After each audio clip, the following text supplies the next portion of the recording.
আসসালামু আলাইকুম। প্রিয় দর্শক, রানারের পক্ষ থেকে সকলকে শুভেচ্ছা। আশা করছি ভালো আছেন। দর্শক, আপনারা ইতিমধ্যে জেনেছেন আমাদের মাননীয় প্রধান উপদেষ্টা ডক্টর মোহাম্মদ ইউনূস ক্ষমতা গ্রহণের পর থেকে বিগত ১০ মাস ১০ মাস চলছে। ৯ মাসের ৯.৫ মাসের মধ্যে ১০ টি দেশ ইতিমধ্যে তিনি সফর করেছেন। তার ১১ তম দেশ সফর শুরু হল। ১০ মাসের মধ্যে ১১ তম দেশ। আরো ২ টি দেশ সফর হতে পারত। স্পেন এবং উম ফ্রান্স, এই ২ টি দেশ সফর উনি নিজের তরফ থেকেই বাতিল করেছেন। কেন বাতিল করেছেন?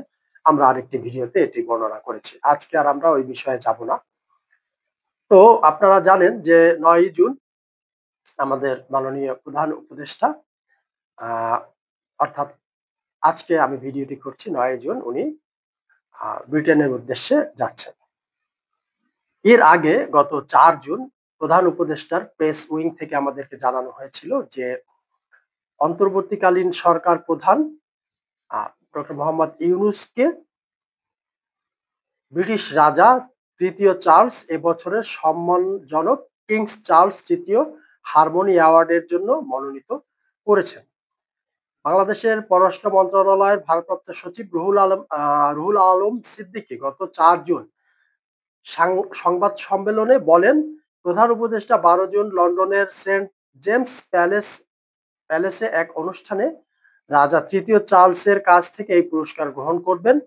এটি কেবল প্রধান উপদেষ্টার ব্যক্তিগত অর্জন নয় এবং বরং বাংলাদেশের জন্য এক অসামান্য মর্যাদা ও গৌরবের অনন্য স্বীকৃতি।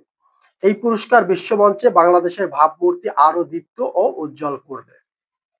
সংবাদ সম্মেলনে আরো বলা হয়, সমতা ভিত্তিক সমাজ প্রতিষ্ঠা, টেকসই সম্প্রদায় গঠন, প্রায়োগিক ও বাস্তবসম্মত শিক্ষার মাধ্যমে মানুষের জীবনমানের উন্নয়ন, পরিবেশ ও জৈব বৈচিত্র্য সংরক্ষণ, ঐতিহ্যবাহী শিল্প ও স্থাপনা কলার লালন এবং প্রসার এবং সৃজনশীল উদ্ভাবনী উদ্যোগ সমূলকে উৎসাহ প্রদানের লক্ষ্যে ১৯৯০ সালে রাজা তৃতীয় চার্লস তথা তখনকার Prince of Wales the King's Foundation নামে যুক্তরাজ্য ভিত্তিক একটি দাতব্য সংস্থা প্রতিষ্ঠা করেন।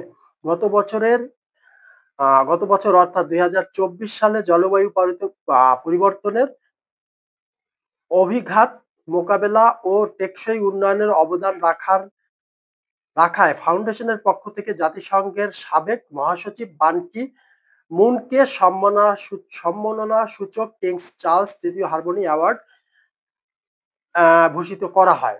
বিভিন্ন মিডিয়া ও তথ্য অনুযায়ী গত বছরেই প্রথম কিং চার্লস তৃতীয় হারমোনি অ্যাওয়ার্ড দেওয়া হয়। বান কি মুন ছাড়াও গত বছর বিশ্বের বেশ কয়েকজন তরুণ উদ্যোক্তা, কমিউনিটি সংগঠক এবং পরিবেশ বিষয়ক প্রতিষ্ঠান এই পুরস্কার পায়। বান কি মুন গত বছর পুরস্কার পেয়েছিলেন বিশেষ ব্যক্তিত্ব ক্যাটাগরিতে। এখন বাংলাদেশ সরকার থেকে ইতিমধ্যে প্রচারণা করা হয়েছে যে আমাদের প্রধান উপদেষ্টা ডক্টর মোহাম্মদ ইউনূস এই পুরস্কার পেতে যাচ্ছে। আপনারা জানেন এটি সাংবাদিক সম্মেলন করে প্রেস উইং থেকে এবং পররাষ্ট্র মন্ত্রণালয় থেকে জানানো হয়েছে এবং এই বিষয়টি নিয়ে বেশ হইচই দেশের প্রথম সারির প্রায় সকল পত্রিকাতেই এই বিষয়টি ৪ তারিখের পোর্টালগুলোতে আছে এবং ৫ তারিখের প্রিন্টিং পত্রিকাগুলোতে, সকল পত্রিকাগুলোতেই এটি হেডলাইন হয়েছিল। তো এটি ছিল খুবই আলোচিত একটি খবর। কিন্তু আমরা যেটি লক্ষ্য করলাম যে এই যে ওয়েব ফাউন্ডেশনটি, সেই ফাউন্ডেশনের ২১শে মে পুরস্কারের জন্য মনোনীতদের তালিকা প্রকাশ করে তাদের ওয়েবসাইটে প্রকাশ করেছে। সেই ওয়েবসাইট খুঁজে আমরা কোথাও আমাদের প্রধান উপদেষ্টা ডক্টর মোহাম্মদ ইউনূসের নাম পাইনি। ঠিক আছে? এখন আমাদের প্রশ্ন হচ্ছে, তাহলে এই সংবাদটি কি মিথ্যা সংবাদ ছিল? এটি কি একটি বানোয়াট সংবাদ ছিল? এই ধরনের প্রোপাগান্ডা, এই ধরনের তথ্য এর আগেও ডক্টর মোহাম্মদ ইউনূস সম্পর্কে আমরা বিভিন্ন সময় প্রচার করতে দেখেছি। এমনকি ইউনেস্কো পুরস্কার সম্পর্কেও ইউনূস সেন্টার থেকে যেই প্রচারণাটি চালানো হয়েছিল, তার ওয়েবসাইট থেকে যে প্রচারণাটি চালানো হয়েছিল, পরবর্তীতে দেখা যায় যে ইউনেস্কো যখন বলে যে না আমরা এই ধরনের কোনো পুরস্কার তাকে দেইনি, তখন সেইখান থেকে সেই পোস্টটি সরিয়ে ফেলা হয়। এটি বলার পরও ৪-৫ দিন পর্যন্ত সেই পোস্টটি ছিল। আদতে সেই পুরস্কারটি ছিল, এই পুরস্কারটি যেই প্রতিষ্ঠান বা যারা তৈরি করে থাকেন, মানে ইসরায়েলের একটি প্রতিষ্ঠান বা ইসরায়েলের যেই ব্যক্তি এই প্রতিষ্ঠানটির যেই সুবিনারটি দেওয়া হয় বা যে ট্রফিটি দেওয়া হয় যেটি তৈরি করে থাকেন উনি ব্যক্তিগতভাবে হুবহু এমন একটি ট্রফি বা এমন একটি সুবিনার তাকে পুরস্কার হিসাবে বা উপঢৌকন হিসাবে দিয়েছিলেন এবং সেইটিকেই চালানো হয়েছিল ইউনেস্কো পুরস্কার হিসাবে তার ওয়েবসাইট থেকে ব্যক্তিগত যে ইউনুস সেন্টারের বা ইউনুস ডক্টর ইউনুসের যতগুলো ওয়েবসাইট আছে সেগুলোতে এটির প্রচারণা চালানো হয়েছিল। এ ধরনের প্রচারণা এর আগে আরো দেখেছি আমরা। কিন্তু এখন প্রশ্ন হচ্ছে উনি একজন বাংলাদেশের বর্তমানে রাষ্ট্রপ্রধান হিসাবে উনার যেই আ বিষয়টি হওয়ার কথা ছিল তাহলে এই বিষয়টি আসলে কি? এটি কি মিথ্যা প্রমাণিত হচ্ছে? নাকি এটি আমরা এখনো আশা করব যে না আসলেই এই ধরনের কোনো বিষয় ছিল বা আছে? আমরা আমাদের ভিডিওর নিচে ওয়েবসাইটের লিংকটি দিয়ে দিব দর্শক। আপনারা চাইলে লিংকটিতে এটি অনেক বড়। এর জন্য এখানে আমরা স্ক্রিনশট গুলো দিলাম না। আপনারা ওইখানে ডিটেইল আছে। আপনারা ওইখান থেকে দেখতে পারবেন যে কোন, কোন প্রতিষ্ঠান এবং কোন, কোন ব্যক্তিকে এই পুরস্কারটি দেওয়া হয়েছে বা দেওয়া হচ্ছে। কারা মনোনীত হয়েছে।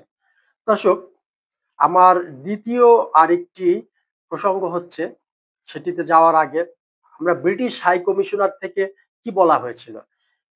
ব্রিটিশ হাই কমিশনার যখন ডক্টর মোহাম্মদ ইউনূসের সাথে আ দেখা করতে আসেন, আ British high commissioner Sarah Cook মাননীয় প্রধান উপদেষ্টা প্রফেসর মোহাম্মদ ইউনূসের সাথে তার যুক্তরাজ্য সফরের আগে একটি সাক্ষাৎ করেন এবং সেই সাক্ষাৎকে কেন্দ্র করেও কিন্তু প্রধান উপদেষ্টার আ প্রেস উইং থেকে জানানো হয় যে উনার এই সফরে উনি যে পুরস্কারটি পেতে চাচ্ছেন ব্রিটিশ রাজ পরিবার থেকে সেটি সম্পর্কে জানানো হয়। কিন্তু আমরা ব্রিটিশ হাই কমিশনারের যেই অফিসিয়াল ফেসবুক পেজটি আছে সেখানে যে পোস্টটি দেখতে পাই সেটি কেমন ছিল? ব্রিটিশ হাই কমিশন থেকে যেই অফিসিয়াল পোস্টটি দেয়া হয় সেখানে আসলে কি বলা হয়েছিল আমরা একটু দেখি। British high commissioner Sarah Cook met with honorable chief advisor Professor Muhammad Yunus today ahead of his UK visit. অর্থাৎ British high commissioner Sarah Cook মাননীয় উপদেষ্টা প্রফেসর মোহাম্মদ ইউনুসের সাথে সাক্ষাৎ করেছেন মোহাম্মদ ইউনুস যুক্তরাজ্য সফর যাওয়ার আগে। তারপরে বলছেন they discussed the breadth of the partnership including trade and investment and deepening cooperation on climate action and Rohingya response. অর্থাৎ তারা বাণিজ্য ও বিনিয়োগ এবং জলবায়ু কর্ম এবং রোহিঙ্গা প্রতিক্রিয়া সহযোগিতার সম্পর্কে গভীর অংশীদারত্বের বিস্তারিত আলোচনা করেন। এই বিষয়গুলো নিয়ে কিন্তু কোথাও কিন্তু এখানে তার যে পুরস্কারের বিষয়টি একবারও ওনাদের যে অফিসিয়াল ফেসবুক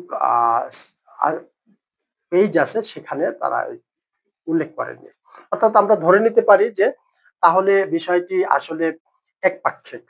আরেকটি বিষয় হলো আপনারা দর্শক হয়তো জানেন যে আমাদের বিগত প্রধানমন্ত্রী শেখ হাসিনার বোনের মেয়ে ব্রিটিশ এমপি টিউলিপ সিদ্দিক উনি ডক্টর মোহাম্মদ ইউনূসের উদ্দেশ্যে একটি চিঠি পাঠিয়েছেন এবং যদিও ওনার প্রেস সচিব বলেছেন যে ওনারা চিঠিটি পাননি কিন্তু এটি কিন্তু ব্রিটেনের ম্যাক্সিমাম প্রভাবশালী পত্রিকাগুলো এটি নিউজ করেছে এবং ব্রিটেনের প্রভাবশালী পত্রিকা দ্য গার্ডিয়ানের এটি নিউজ হয়েছে এবং উনি ওখানে তাকে আমন্ত্রণ জানিয়েছেন, ব্রিটিশ পার্লামেন্টে আমন্ত্রণ জানিয়েছেন, ওনার সাথে চা চক্রের আমন্ত্রণ জানিয়েছেন। উনি ওপেন চ্যালেঞ্জ করেছেন এক ধরনের যে ওনার বিরুদ্ধে যে অভিযোগগুলো আছে সেগুলো নিয়ে ভুল বোঝাবুঝি দূর করার জন্য আপনি আসুন, বসুন এবং এইগুলো নিয়ে আলোচনা করুন।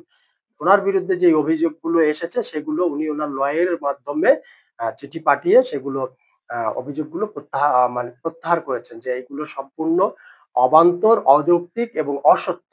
এর জন্য এই ভুল বোঝাবুঝির অবসানের জন্য উনি সরাসরি তার সাক্ষাৎ কামনা করেছেন এবং সরাসরি এই বিষয় নিয়ে তার সাথে কথা বলতে চেয়েছেন। এখন আমাদের প্রশ্ন হচ্ছে, প্রিয় দর্শক, এই যে টিউলিপ সিদ্দিকের সাথে কি উনি আদৌ দেখা করবেন? আর প্রধান উপদেষ্টা থেকে যেই বা প্রধান উপদেষ্টাকে কেন্দ্র করে যে প্রচারণাগুলো চালানো হয়েছিল, এগুলো কি আদৌ সত্য? দর্শক, আজ এ পর্যন্তই। ভালো থাকবেন। দেখা হবে ইনশাআল্লাহ আবার আগামী পর্বে। আজকের মতো আল্লাহ হাফেজ।